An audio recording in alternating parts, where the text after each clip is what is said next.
Before we dive into our rad new ep, we want to acknowledge the traditional owners on the land on which we record, the Wurundjeri people. We pay our respects to elders past and present and to the ongoing living culture of Aboriginal and Torres Strait Islander people.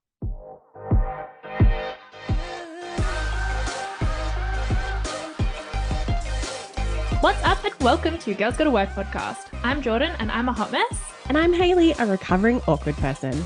And we are your go-to girls for talking about the rad, the bad, and the mad reality of running a business. Go grab a coffee, kick up your feet, and enjoy today's episode.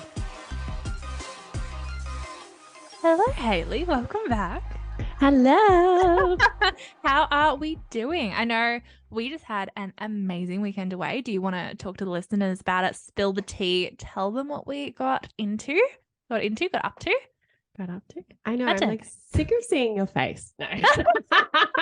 I've actually had a bit too much of you. I don't know if I can do the next hour of this. Bye. No. Bye. It's important to keep the friendship alive, guys. Yeah. Chaos.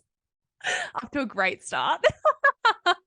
We had a weekend away. We did it at the start of the year, and we're like, how the fudge is it, man? Why are we censoring ourselves a year and a bit in? What are we doing here? How the fuck is it May? Like, what the hell?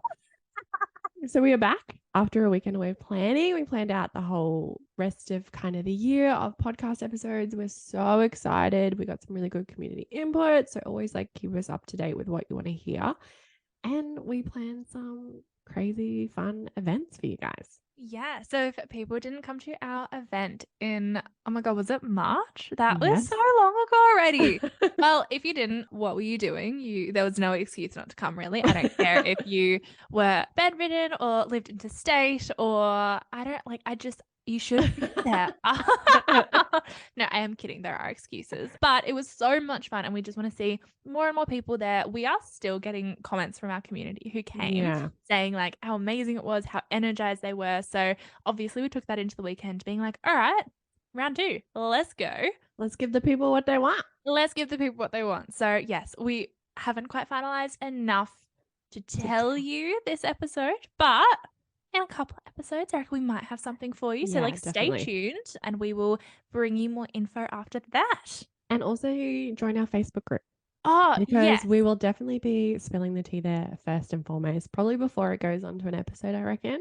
Oh, you reckon?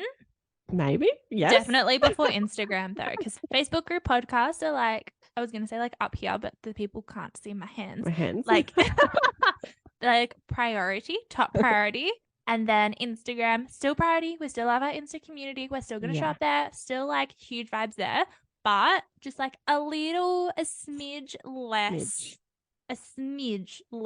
So come join our Facebook group. Link in show notes. We're super excited. So excited. My inner extrovert is like, fuck, yes, let's go. All the things. All the peoples. Let's get into it. Which, speaking of, really great segue because we have a person, a real life human being on the podcast today. Yes, we interviewed our good friend and biz bestie, Darby. Love Darby. Darby Lyndon on Instagram and on her website. We'll put all her info in our show notes. But yeah, we're super excited about the chat we had. So Darby is a brand strategist and content marketer. She is passionate about turning great businesses into irresistible brands. And we talk some juicy things in this episode. Now in her consulting business, Darby helps her clients get crystal clear on brand strategy so that they can create effective marketing campaigns, connect with their audience on a deeper level and have fun doing it.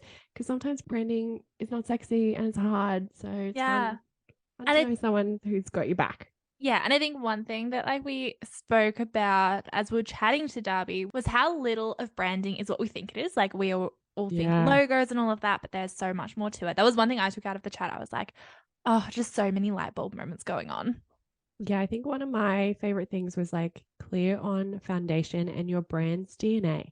Yes. I love how she spoke about that. Yeah. And not to be afraid. Like she breaks it down super easily and like we're like, duh. Like that's of course.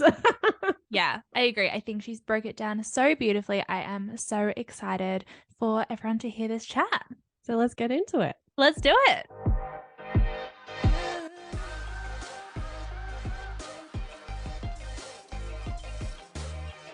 Welcome to the podcast, Darby. We're so excited to have you here. Thank you for having me. I'm super excited to be here too. Well, that makes 3 of us because, obviously you are one of our biz besties. And we were on your podcast. Oh my God, was it last year? Yeah, last year. Yeah, wow. And obviously this has been in the pipeline for a while. So we are so stoked to finally get this going. Yeah, and I listened to all of your episodes, so I'm very excited to be a guest. That's so Lovely. nice. So we're going to jump straight into it with some of the hard things. Hopefully not too hard, but but tell us about branding. What actually is a brand? Why do businesses need one? Tell us all the things.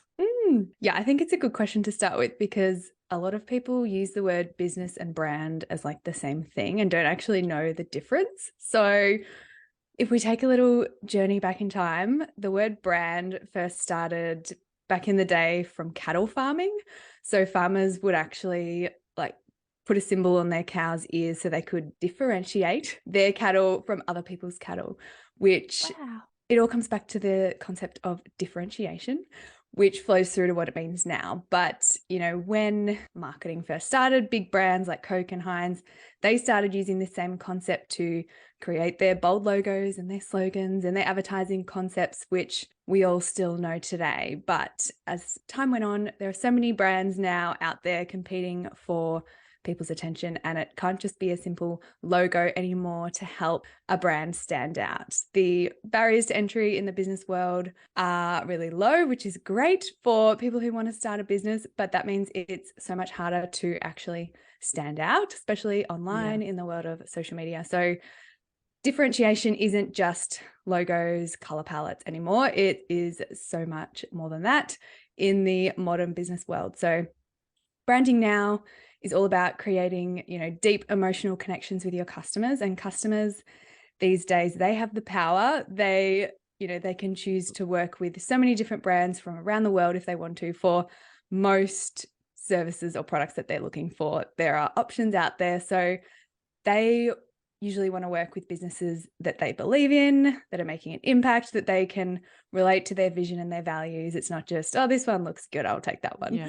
So brands really need to be strategic about how they're positioning themselves and how they're showing up, because it's a lot harder than it used to be. So that's a bit of a history lesson in the world of branding. And I guess when you say, why does every business need one? I actually think that everyone naturally has a brand if they have a business, but it's a matter of whether they're being strategic about how they're crafting their brand and how they're communicating with their audience. So that's kind of the difference between having a brand and being strategic about it. Interesting. I had no idea that branding came all the way back to cattle farming. To be honest, the only reason I know that is a brand is because I watched Yellowstone. I am not a farm girl. I do not have that background, but it would never have occurred to me that was the history. And it makes so much sense when you think about it, because that's the only sort of way to differentiate what is yours, I suppose. I think my question from that is when we look at businesses and whatnot, I think there are, as you said, so many definitions of a brand. What would you say is included in a brand? We all immediately think logo, color palette, maybe social media templates. What would you say is included in that from a tangible, actionable, this is something I can work on to work on completing a brand? Yeah. So, I mean, when you look at the definition of a brand, a lot of people talk about the feeling that you have, and it's about connecting with your customers on that level. But in terms of what people see it as, a lot of people think straight away website, socials, color palette, and logo. But a lot of it actually also comes back to the messaging that's infused throughout that as well. Yeah. So I think that's one that definitely gets missed, is the messaging as well as the visuals to support it. But that's, I think, where people go wrong, is they think it's all about the website, the socials, the content, everything. But it is actually about creating a feeling and a vibe. Yeah. I love that. And I think when you look at all successful brands, all of my favorite small biz brands, I mean, and big biz, but especially small biz, you feel so connected to them and they make you feel happy and welcome and a part of it. And I think, I totally agree. Far out, when I started Scrunch a few years ago, I had no idea that branding was more than a logo. I was I have a logo that I made in Canva. I literally wrote Scrunch Social and picked a font, and then I was brand, check, that's done. Now I know a lot more.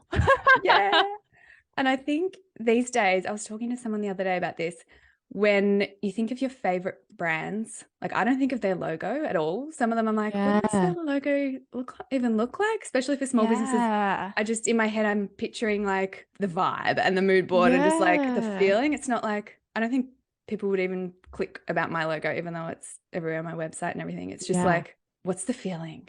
That's interesting because Wow. when people tell brands to me or like, oh, have you heard of such and such? I think because I'm visual, but I instantly go, like I can see their brand or I suppose their logo and coloring in my Mhm. brain because I'm like, Yeah. oh, that's who they're talking about. I could never remember their face, but it's about the vibe that I have associated of them in my brain. Yeah. Interesting. So now that we have a pretty good understanding of like branding is a lot more than the visuals, it's about the feel and the vibe and like how it makes us feel as people being a part of the brand. I guess my question is like, we know a lot of business owners do this thing that I think a lot of people call Procrasti-Branding, which basically is just meaning that they procrastinate other really important business stuff like bookkeeping and taxes and all of that administrative stuff that's hard, and they procrastinate all of that stuff with branding, like creating and refining their brand identity and all of that stuff. So do you think it's important to have your brand right from the get-go, or do you think it can be a continued work in progress? Like, do you think there's merit in Procrasti-Branding, or do you think that sort of, yeah, there's other things to focus on first to get yourself set up? I love that, Procrasti-Branding. And we've all been guilty of it, I'm sure. Yes, yes. And I think it is actually fun to procrastinate a little bit at the start of your business journey, especially day one. I think it is so important in the first phase of business I call it exploration phase, where you're really just figuring things out, which I'm sure both of you can relate to. Yes. You know, figuring out what you love about what you do, what kind of services you want to offer, how you want to serve your audience, who your audience actually is. And the big thing is like the impact that you want to have. And it does take time to figure that out. You don't just wake up and say, I'm going to change the world by doing this exact thing. You need to kind of dive in head first and just figure it out. Yeah. Which isn't always glamorous because it can mean a bit of DIYing at the start and a lot of cringy things that you look back on and say, oh my God. But it really is part of the journey. And I don't think you can build an amazing brand from day one without actually going through that exploration phase. So I think it's okay to procrastinate at the start, but I think we all get to that point in business, and it can differ for everyone, whether it's 6 months or 2 years, where you have that realization of what you want, what the impact that you want to have, who you want to work with, and your goal and your vision for your business. And that's when you start to feel a bit icky about what you've created, and you're a bit like, oh my God, my brand and like what I'm showing up as doesn't really represent the business that I'm building anymore, and your goals are kind of misaligned with the brand. And that's where you really need to step back and work on the business, not just in it. Yeah. And that's a whole nother conversation in itself, but you really need to put the energy into building a brand that represents what you do and how you can support your audience, because otherwise you're going to fall behind and you're never going to reach the goals of where you want to be and where you want to take your business. So I think that's really the important stage of when you need to stop procrastinating and really just put the energy in. But in saying that, the first few years, as I say, it really needs to just be a bit of experimenting, figuring it out, a few cringe-worthy things, but it all kind of supports what the big vision is going to be. Yeah. Love that. I probably am more guilty in procrastinating building the brand than I am the other important things. I think, well, I have like a graphic design background, so like visuals are a small element of it, but I procrastinated making sure that was like perfect before I like did any of the other things, because I still have like my business is almost 3 years old and I have all the same logo and colors because I just love them, but I also probably spent a little bit too much time picking them and making them work. But I think the word branding or like branding as like a startup can be scary. But like you said, it's about the impact you want your business to make or what you want to make as a business owner. So I think that's such a valuable lesson to anyone who's listening and is a bit scared. Yeah. Yeah.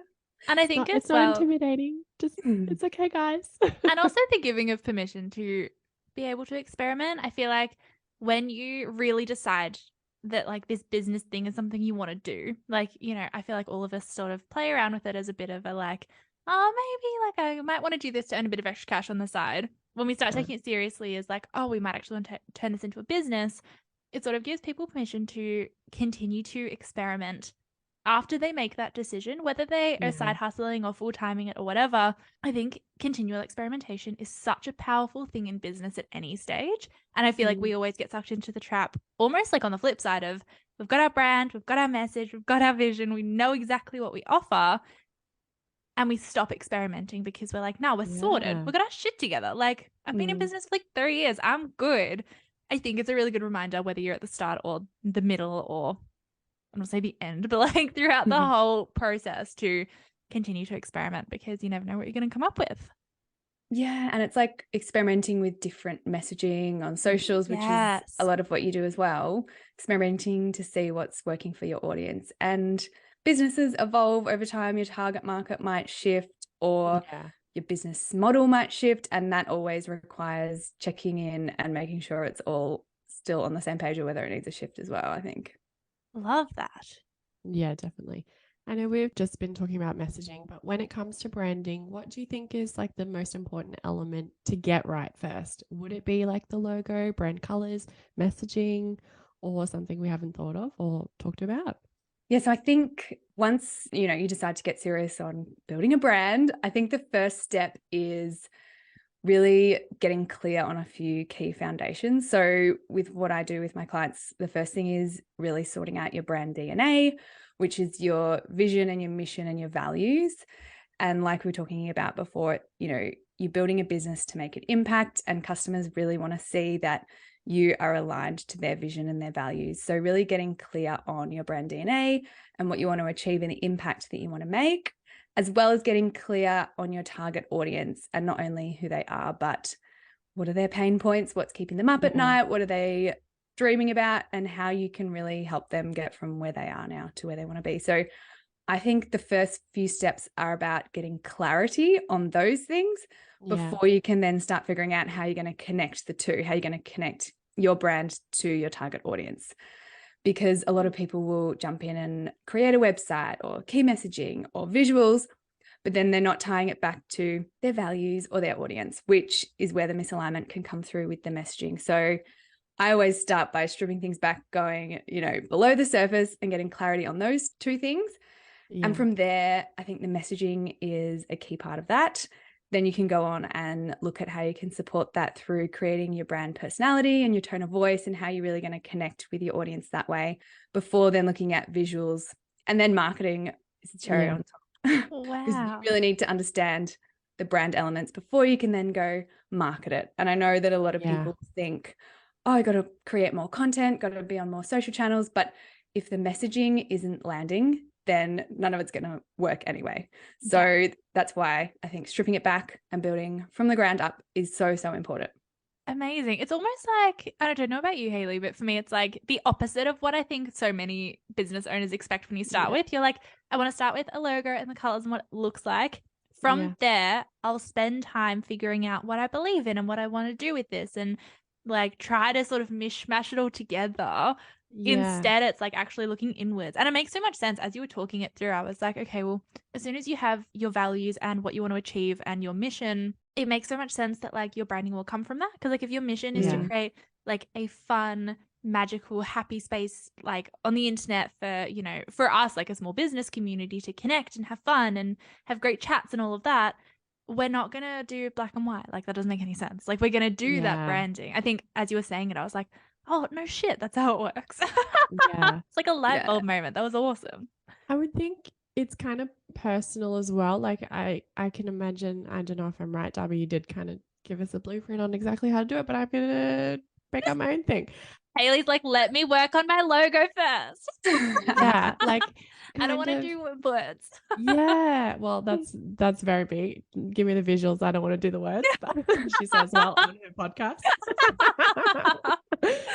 I think like probably people are like each to their own. Like you might have what your impact is going to be, but you don't necessarily know what coloring or what messaging or how you want to go about it, because one brand, like there's friggin' like 100,000 VAs, right? And like I've gone like very personable and like friendly and like caring, or some can be quite clinical or corporate. And like, that's not language I'm going to use. Like, just recently I had someone slide into my inbox telling me like, oh, I love how much you talk about RuPaul. I got to like work with Carson Kressley. Like, I want to work with you because you love RuPaul. Whereas someone else was like, when I first started, they're like, you shouldn't talk about RuPaul on your socials. I was like, How yes, dare you? I know.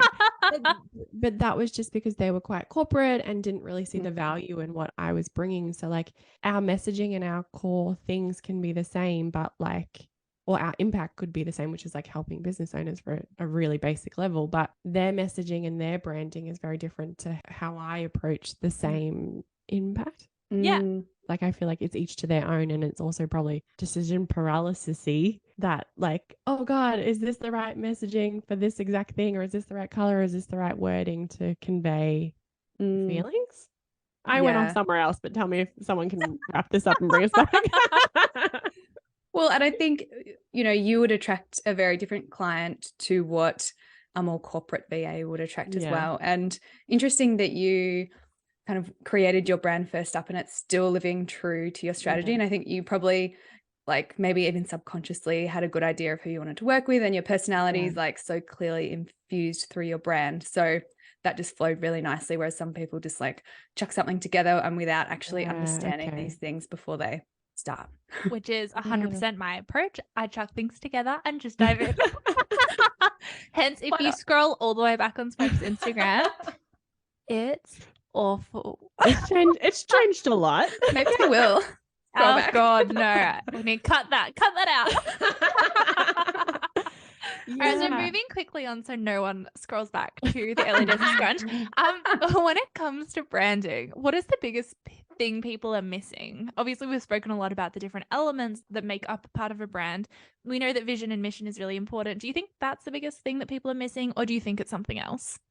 I actually think one of the biggest things that people are missing is the communication piece and really being able to communicate the value that they bring through their services. So if a brand can't communicate the value that they bring, their audience isn't going to understand why they should pay money for that service. So through communications, there's so much you can say about, you know, what you do from a service perspective, the features, the benefits, the price, but actually being able to communicate how you're going to transform someone's life and make an impact. I know that's a bit of a buzzword today, but really being able to show up and communicate the value that you're going to bring through your services is what a lot of people are missing through the messaging piece.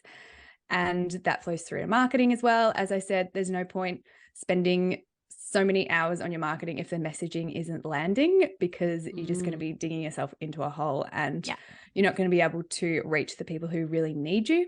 So I believe at the moment, from what I'm seeing, is that people really aren't able to nail that brand messaging piece and able to flesh it out through their content as well as they can. So in the brand strategy process, yes, going through the vision, the audience, but then being able to connect the two and be able to communicate how they're going to bring value through their brand. And when a brand can nail that, that's when the magic happens and you can really start to see how you are changing people's lives. And you can often see it through testimonials. And when I work with a client, I'll get them to just dump all their testimonials and their reviews into a document, and they can see exactly the impact that they're having and the value that they're bringing. So that's one thing that people can do to start to really understand the value that they're having in people's lives, because they're putting it right there on paper for you. I love that. Yeah, I love that as well. I like that, the testimonial thing, because I do that when I'm like having a bad day. And it's like, I get a bit impostery. It's like, oh, I'm not good at this. And it's like, here's a whole bunch of people who said you are good. So it's good to know there's another reason, another purpose for it. to look at it again. My question with that, because I do the same, I think a lot of business owners have like a little sunshine folder that like they can go to and feel warm and inside when they're having an impostery day. My question with that is, have you ever had a client where you've sort of gathered all the testimonials and they've looked at the impact they're having and they're like, fuck, this is not what I set out to do? Or does that just never happen? Is it always aligned? Like, I could just imagine that's the worst thing as a business owner, to realize that like the impact you're having is not 100% aligned to what you thought you were doing. I personally haven't come across it. And a lot of the time when they're realizing the impact that they have, it comes back to the feelings that they provide their clients. So they might provide peace of mind or confidence or pride or whatever that is. And generally the feelings that they want to give their audience flows through to the testimonials. I hope, unless they're getting bad feedback, then it's probably not correct.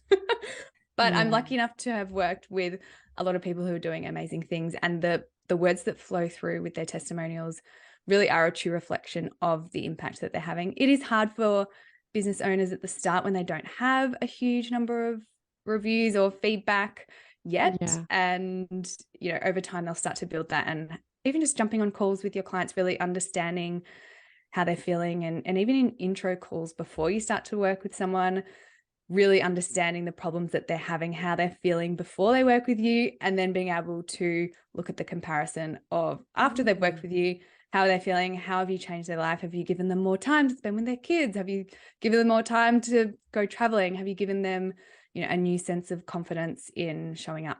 Whatever it looks like for that service provider, really looking at the before and after and having those important conversations will help tie through messaging. Amazing. And if you had a client that didn't have, say, a stack of testimonials, is that sort of how you would go about it, of like, okay, well, think to your current clients, even if you just have a few clients, like, how do you help them? Like, go have a chat with them. Is that what you would direct them to do? Or is there something else that you would, like some other magical trick, obviously? What I've done with a few people is, even if they haven't had a lot of direct experience, actually asking people who have been through that experience. So say, for example, Hayleigh, with VAs, you know, say you'd only worked with 5 and you wanted to have a larger pool of numbers, you could actually ask people in your community networks, you know, who's worked with a VA? Can I have a 20-minute coffee with you? And you can ask them, how are you feeling beforehand? How are you feeling afterwards? Yeah. And I've even had, you know, women in my network ask me as their ideal client, can I have a market research call with you? I really want to unpack your brain on this because you are my ideal client. And they haven't worked with enough of that type of ideal client. So that is one way. Fantastic idea. There are so many, you know, amazing business Facebook groups out there and community groups that, you know, we're both a part of. And there are so many people just willing to give their time to help other businesses. And I'm always willing to help when people ask me for market research. And from what I've experienced before, it's not that hard to jump on a 20-minute call or take someone out for coffee and just pick someone's brain, because when you can really understand your audience super clearly, it can help you with your communication, and then from there grow with confidence. Love it. Yeah, that's a really good tip. Before I ask our kind of last question, I want to know, do you get like annoyed when you see brands not doing it well? Do you just like want to shake them, or like slide into the DMs and be like, you're doing this wrong? Yes, I do get a lot of, oh my God, what the hell?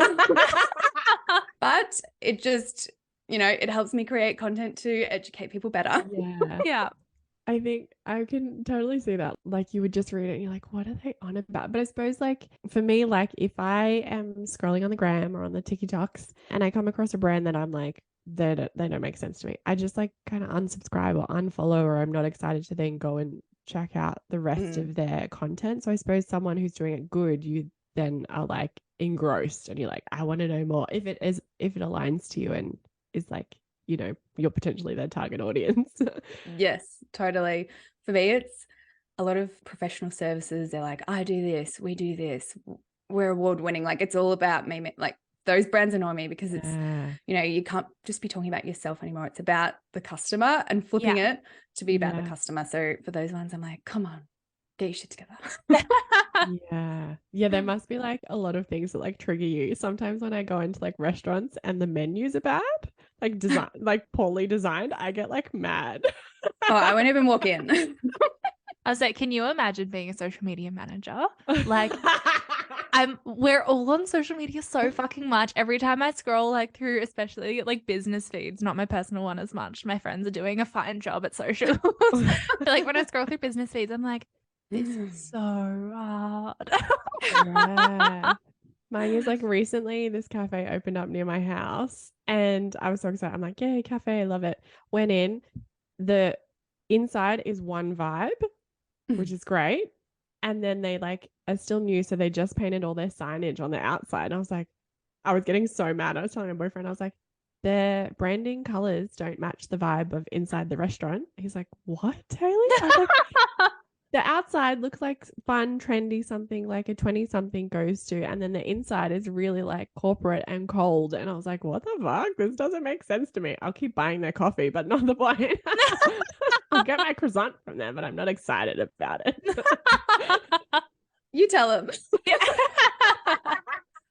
But it's true. You have to be consistent across everything. You know, you got to show up on socials as you would in real life. And you're right. Inside the cafe, outside the cafe, it all has to be a seamless experience in order to like really make it happen.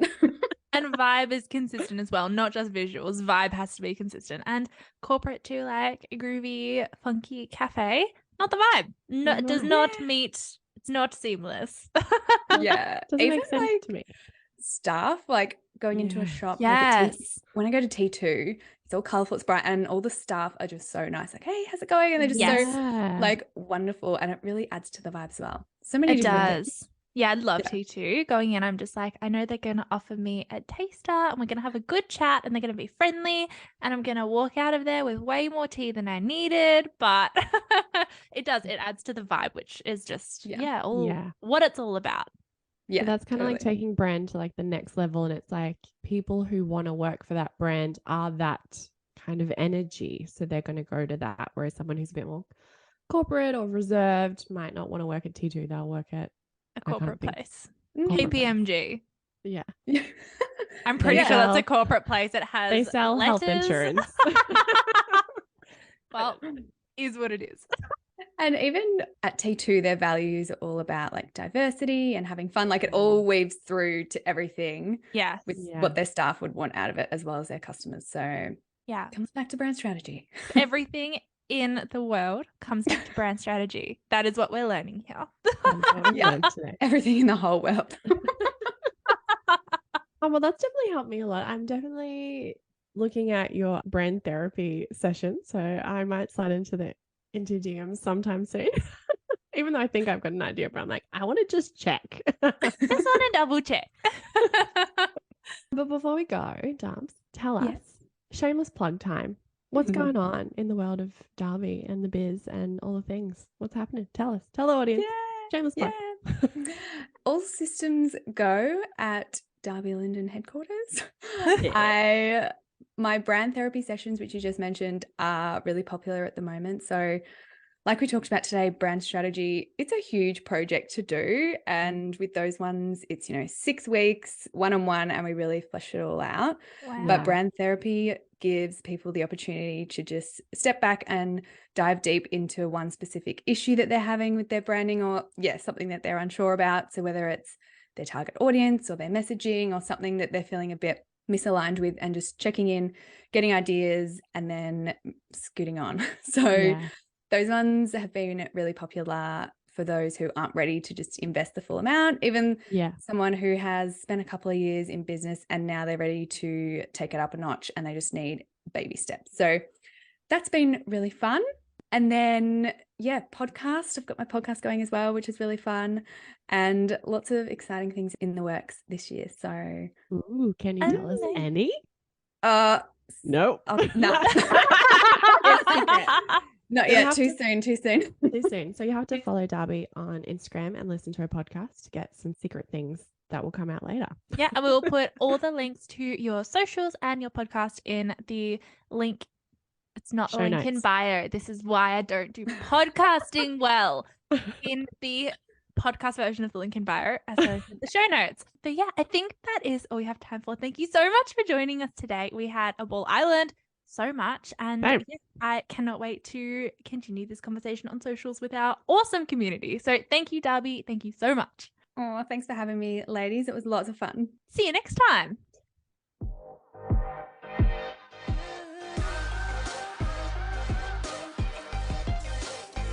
And that's a wrap, fam. As always, we love being in your ears, sharing the highs and lows of running a business. If you want to keep the party going, come join us on Instagram and TikTok at Girls Gonna Work Podcast. We are a small business, so if you're feeling extra kind, we'd love it if you could like, subscribe, and leave a review on your podcast app of choice. And this podcast was produced by Good Chat Media, so go give them a follow if you loved the app. Bye!